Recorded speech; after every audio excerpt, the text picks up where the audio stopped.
आउज़ुबिल्लाहि मिनश्शैतानिर्रजीम बिस्मिल्लाहिर्रहमानिर्रहीम। अस्सलाम वालेकुम मेरे मोहतरम अजीज़ दोस्तों, उम्मीद करता हूँ आप सब खैर वाफ़ियत से होंगे। आज मुहर्रम की 10वीं तारीख़ है। आज ही के दिन इमाम हुसैन शहीद हुए थे, तो आप लोग मुहर्रम अच्छे से मना रहे होंगे, उनकी याद में थोड़ा इबादत कर रहे होंगे। चलिए आज की वीडियो शुरू करते हैं। जन्नत की कीमत, पूरी दुनिया की बादशाही। हारून रशीद एक बहुत बड़ा बादशाह गुजरा है जिसकी हुकूमत पूरी दुनिया पर थी। उसके ज़माने में बहलोल नाम के एक बुजुर्ग थे।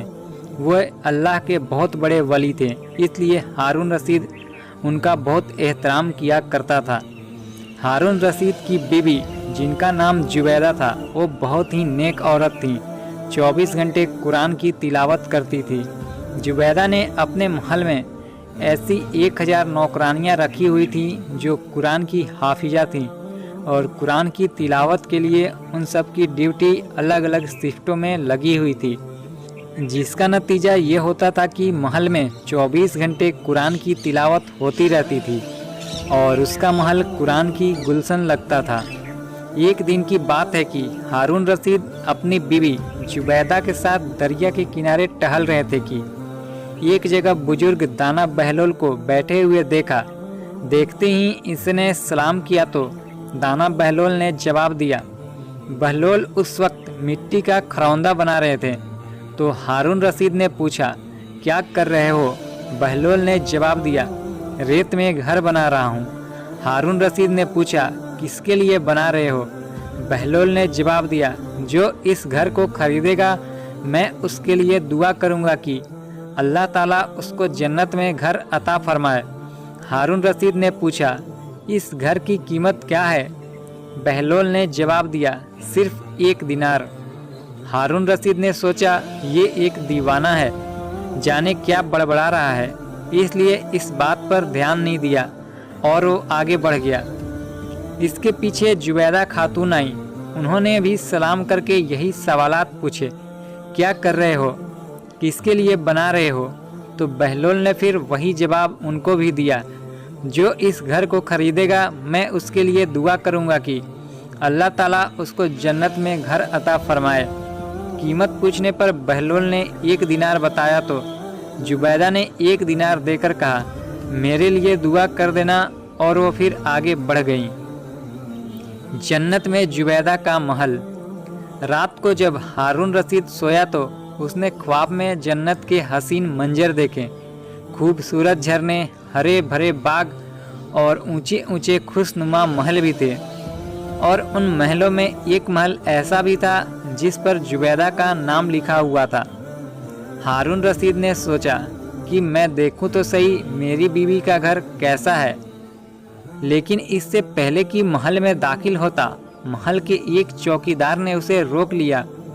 हारून रशीद ने कहा, इस महल पर मेरी बीवी का नाम लिखा हुआ है, ये मेरी बीवी का है, इसलिए मुझे अंदर जाना है। चौकीदार ने कहा, नहीं, यहाँ का कानून अलग है। यहाँ जिसका नाम लिखा होता है उसी को अंदर जाने की इजाज़त होती है, इसके अलावा किसी और को नहीं। जब चौकीदार ने हारून रशीद को पीछे धक्का दिया तो हारून रशीद की नींद खुल गई। जागने पर उसे यकीन हो गया कि बहलोल की दुआ जुबैदा के हक में कबूल हो गई है, और खुद पर अफसोस करने लगा कि मैं भी अपने लिए एक घर खरीद लेता तो कितना अच्छा होता। वो सारी रात इसी अफसोस में करवटें बदलता रहा। सुबह सुबह जब उसकी आंख खुली तो उसने सोचा कि आज मैं जरूर दरिया के किनारे जाऊंगा और बहलोल से दुआ करवा के अपने लिए जन्नत में एक मकान ज़रूर खरीदूंगा। जन्नत की कीमत, पूरी दुनिया की बादशाही। अगले दिन वो दरिया के किनारे बहलोल को तलाश करते हुए इधर उधर देख रहा था कि उसने फिर बहलोल को उसी तरह का मकान बनाते देखा, तो करीब जाकर सलाम किया और बहलोल ने सलाम का जवाब दिया। इसके बाद फिर वही सवालात शुरू हो गए। हारून रशीद ने पूछा, क्या कर रहे हो? बहलोल ने जवाब दिया, रेत में घर बना रहा हूँ। हारून रशीद ने पूछा, किसके लिए बना रहे हो? बहलोल ने जवाब दिया, जो इस घर को ख़रीदेगा मैं उसके लिए दुआ करूँगा कि अल्लाह ताला उसको जन्नत में घर अता फरमाए। हारून रशीद ने पूछा, इस घर की क्या कीमत है? बहलोल ने जवाब दिया, इसकी कीमत पूरी दुनिया की बादशाही है। हारून रशीद ने कहा, इतनी कीमत तो मैं नहीं दे सकता, लेकिन कल तो 1 ही दिनार के बदले दे रहे थे और आज पूरी दुनिया की बादशाही मांग रहे हो।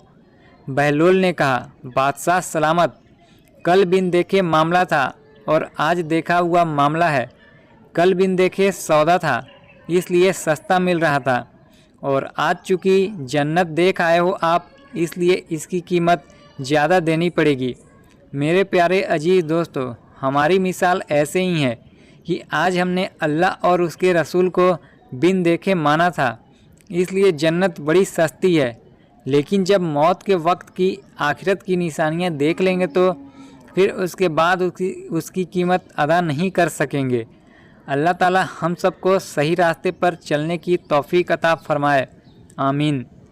मेरे अजीज़ दोस्तों, मैं वीडियो रिकॉर्डिंग करता हूं तो बाहर से बहुत सारी साउंड आती हैं, इसलिए आपको थोड़ा डिस्टर्ब भी हो रहा होगा।